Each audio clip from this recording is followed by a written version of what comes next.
Hello friend, চলেছি নতুন একটা ভিডিওতে। তো এই ভিডিওতে তোমাদের বলবো যে টক্সিক থেকে 3টে বড় বড় আপডেট এসেছে এবং এই আপডেটের মধ্যে কোনো রকম ঝালঝাল মিশানো নেই, একদম অফিসিয়াল আপডেট।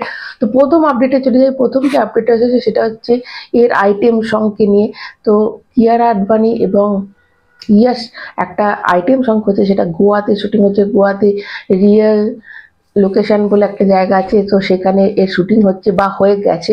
এবং এর যে ডান্স ডিরেক্টর, মানে যে ডান্স ডিরেক্টর, সেটা হচ্ছে গণেশ হেগড়ে। তো এর আন্ডারে কিন্তু এদের একটা আইটেম সং হচ্ছে। লাস্ট সেই কেজিএফে আমরা দেখেছিলাম গলি গলি মে ফিরতা হে, এই গানটার সাথে একটা আইটেম সং করতে, মানে নাচতে আমাদের ইয়াসকে আবার অনেক বছর বাদ কিন্তু কিয়ারার সাথে এই আইটেম সংটা হচ্ছে। এবং গোয়াতে কিন্তু এর শুটিং হয়তো হয়ে গেছে বা এখনো শুটিংটা চলছে, এরকম হতে পারে। নেক্সট তোমাদের এই সিনেমা থেকে যে আপডেটটা এসেছে সেটা হচ্ছে এর ভিলেনকে নিয়ে। তোমরা জানো যে এই সিনেমায় 3জন নায়িকা আছে, মানে 3জন লিড অ্যাক্ট্রেস আছে। একটা হচ্ছে কিয়ারা আডবাণী, একটা হচ্ছে নয়নতারা এবং উমা কুরেশি। তো এবার নয়নতারা জানো জওয়ানের কিন্তু একটা পার্সন ছিল, মেন একটা ক্যারেক্টার ছিল। এবং ওই জওয়ানের পর কিন্তু এই নয়নতারাকে আমাদের বলিউড ইন্ডাস্ট্রির লোকে চিনতে শুরু করেছে। এবং নয়নতারা একটা মানে আমাদের বলিউডে কিন্তু একটা নাম করা একটা অ্যাক্ট্রেস আছে, যাকে আমরা সবাই চিনি। তো এই সেই নয়নতারা কিন্তু এই সিনেমাতে আছে এবং শোনা যাচ্ছে যে নয়নতারা কিন্তু এই সিনেমার ভিলেন হতে চলেছে।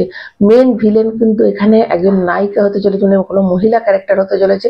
দেখো ইয়াসের কতটা মানে এরকম বুদ্ধি দিয়ে চলে যে নয়নতারাকে এরকম সময় করলো যখন কিন্তু শুধু তাদের দক্ষিণ ভারত না বা ওদের কানাডা, মানে ওখানকার না, গোটা ইন্ডিয়া কিন্তু এখন নয়নতারাকে চেনে। এবং বিশেষ করে বলিউড কিন্তু এখন নয়নতারার একটা জায়গা হয়ে গেছে।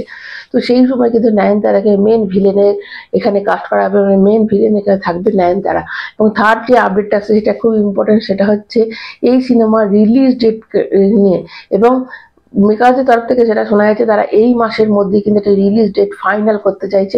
দেখো তোমাদের বলেছিলাম যে এই সিনেমা কিন্তু রিলিজ করার কথা ছিল ক্রিসমাসে, মানে এই একদম শেষের দিকে ডিসেম্বরে, কিন্তু ওই সময় কিন্তু অবতার 3 কিন্তু রিলিজ করছে।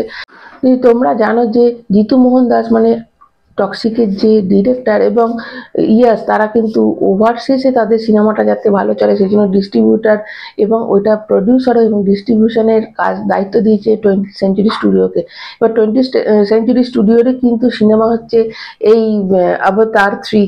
তো এবার আইম্যাক্স স্ক্রিনে কিন্তু একটা নিয়ম আছে যে মানে ওভারসিজের এটা নিয়ম যে কোনো সিনেমা যে চলার 1 মাস অবধি সেই সিনেমাটাকে কন্টিনিউ রাখতে হয়, ওটা কিন্তু চেঞ্জ করা যায় না। সেক্ষেত্রে কিন্তু টক্সিক আইম্যাক্স স্ক্রিনে কিন্তু চলবে না। এবার ইয়াস কিন্তু চাইছে আইম্যাক্স স্ক্রিনে সিনেমাটা হোক, তার জন্য কিন্তু ডিসেম্বরে রিলিজ করতে পারবে না। এবার যেটা আমি ভেবেছিলাম যে হয়তো যেটা নেক্সট ইয়ার, মানে 2026-এর জানুয়ারি ফেব্রুয়ারি করে রিলিজ করবে। দেখো 2026-এর জানুয়ারি মাসে বর্ডার 2 আছে, তারপর আছে লাভ অ্যান্ড ওয়ার আছে, তারপর কিং আছে, তারপর ওখানে রামায়ণ আছে। তো পরপর সিনেমার কিন্তু ডেট পাওয়া যাবে না, সেই জন্য ইয়াসরা চাইছে যে এই সিনেমাটা এগিয়ে এনে নভেম্বরে করা হোক। দেখো নভেম্বরের লাস্টের দিকে সিনেমাটা রিলিজ করলে কিন্তু অনেক কটা দিন পাওয়া যাবে। এবং এটা কিন্তু 2025 সালের মানে সব থেকে হায়েস্ট গ্রসার সিনেমা কিন্তু হতে পারে, এরমটাই শোনা যাচ্ছে। দেখো ওই বছরে কিন্তু নেক্সট চেঞ্জ করতে চাইছে না যে 2026 সালে সিনেমাটা রিলিজ করুক, তারা চাইছে 2025-এর শেষের দিকেই যেন রিলিজ করে দেওয়া হয়। সেক্ষেত্রে ডিসেম্বরের জায়গায় পেছুচ্ছে না, এটা কিন্তু এগিয়ে আসছে, এরমটা কিন্তু অফিসের একটা খবর শোনা যাচ্ছে।